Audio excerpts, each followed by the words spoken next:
Hello everyone, स्वागत है आप सभी लोगों का कल्याण इंस्टीट्यूट यूट्यूब चैनल पे। आज हम इस वीडियो के माध्यम से लाभ अनिश्चितता का सिद्धांत को जानने और समझने का प्रयास करेंगे कि जो ये लाभ अनिश्चितता का सिद्धांत है, ये सिद्धांत किसने दिया, ये सिद्धांत है क्या और इस सिद्धांत के माध्यम से क्या कहने का प्रयास किया गया है। तो आज की इस वीडियो के अंतर्गत हम यही समझने वाले हैं। तो आप इस वीडियो को अंत तक जरूर देखिएगा और अगर चैनल को भी तक सब्सक्राइब नहीं किया है तो चैनल को जरूर सब्सक्राइब कर दीजिएगा। तो चलिए समझते हैं कि जो ये लाभ अनिश्चितता का सिद्धांत है ये दरअसल है क्या।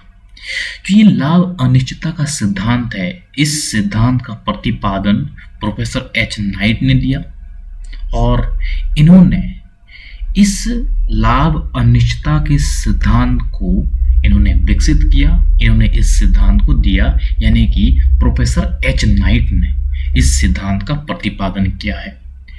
प्रोफेसर एच नाइट ने इस बात पर बल दिया कि जो लाभ है, लाभ जोखिम उठाने के कारण वो प्राप्त नहीं होता है, बल्कि अनिश्चितता के कारण वो प्रॉफिट यानी कि लाभ प्राप्त होता है।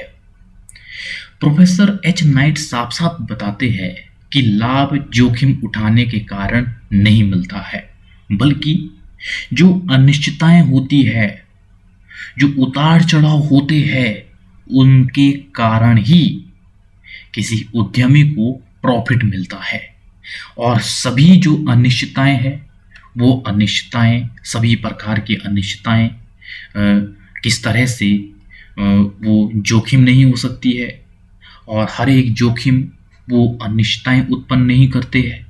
तो इस तरह से प्रोफेसर एच नाइट कहते हैं कि जोखिम को दो भागों में बांटा जा सकता है, क्योंकि सभी जोखिम अनिश्चितताएं उत्पन्न नहीं करते हैं। और प्रोफेसर एच नाइट जो जोखिम को दो भागों में बांटते हैं, उसमें सबसे पहला भाग है ज्ञात जोखिम। ज्ञात जोखिम यानी कि जो ये ज्ञात जोखिम है, ये बीमा योग्य जोखिम होता है। वो किस तरह से, इसका पूर्वानुमान सांख्यिकी रीति के आधार पर लगाया जा सकता है, यानी कि इसका पहले से अनुमान लगाया जा सकता है ज्ञात जोखिम का। जैसे आग लगती है, चोरी होती है, टूट फूट होती है, इस तरह की अनेक जोखिम जिनका हम पूर्वानुमान लगाते हैं और इसका बीमा करवाकर हम जोखिम से बच सकते हैं। किस तरह से हमें बीमा कराते हैं, जो जोखिम होता है उसकी रिकवरी होती है और बीमा का जो खर्च होता है उसको हम यहाँ पे उत्पादन लागत में शामिल करते हैं। तो इस तरह से ये जो बीमा का खर्च है वो उत्पादन लागत का एक अंग होता है, जिसको हम कीमत में जोड़ देते हैं। और इसके लिए जो उद्यमी को जो लाभ मिलता है वो किस तरह का लाभ नहीं मिलता है, क्योंकि वो लाभ इसलिए नहीं मिलता है क्योंकि यहाँ पे जो ये ज्ञात जोखिम है ये एक तरह से पूर्वानुमानित होता है और इसका बीमा करवाया जा सकता है। और जो बीमे का खर्च होता है वो एक उत्पादन का अंग है, उसको हम कीमत में जोड़ते हैं और इसके लिए उद्यमी को इस तरह का कोई भी प्रॉफिट नहीं मिलता है यहाँ पे। तो इस तरह से ये है ज्ञात जोखिम। और अगला है अज्ञात जोखिम।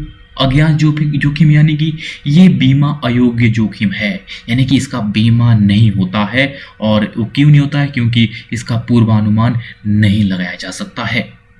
अज्ञात जोखिम का एक महत्वपूर्ण बात यह है कि इसका पूर्वानुमान नहीं लगाया जा सकता है। और वो किस तरह से होता है, जैसे कि बाजार मांग है, कीमत है, प्रतियोगिता है, व्यापार है, फैशन में बदलाव है और सरकारी नीति आदि, ये अनिश्चितताएं होती है। और उद्यमी को अनिश्चितता झेलने का जो पुरस्कार होता है वह ही लाभ के रूप में प्राप्त होता है। जो इस तरह की अनिश्चितताएं होती है, इन अनिश्चितताओं का जब उद्यमी सामना करता है, इसके बदले में जो प्राप्त होता है वह ही प्रॉफिट होता है।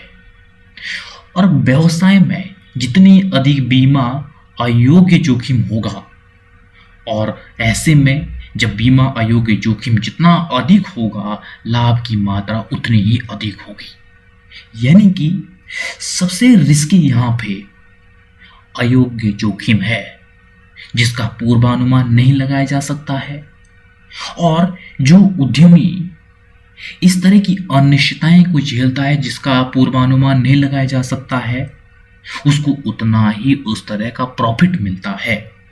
जितने अधिक अयोग्य जोखिम होंगे उतना ही मात्रा में अधिक वो प्रॉफिट होगा उद्यमी को। तो इस तरह से यहाँ पे प्रोफेसर एच नाइट ने जोखिम को दो भागों में बांटा है।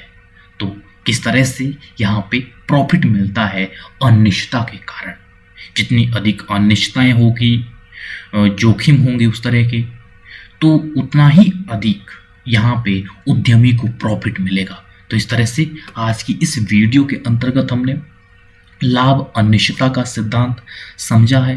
तो मुझे उम्मीद है कि आपके लिए जो ये आज की वीडियो है, ये वीडियो काफ़ी उपयोगी रही होगी। और अगर चैनल को अभी तक सब्सक्राइब नहीं किया है तो चैनल को जरूर सब्सक्राइब कर दीजिएगा और मुझे दीजिएगा इजाज़त। और आप सभी लोगों का बहुत बहुत शुक्रिया।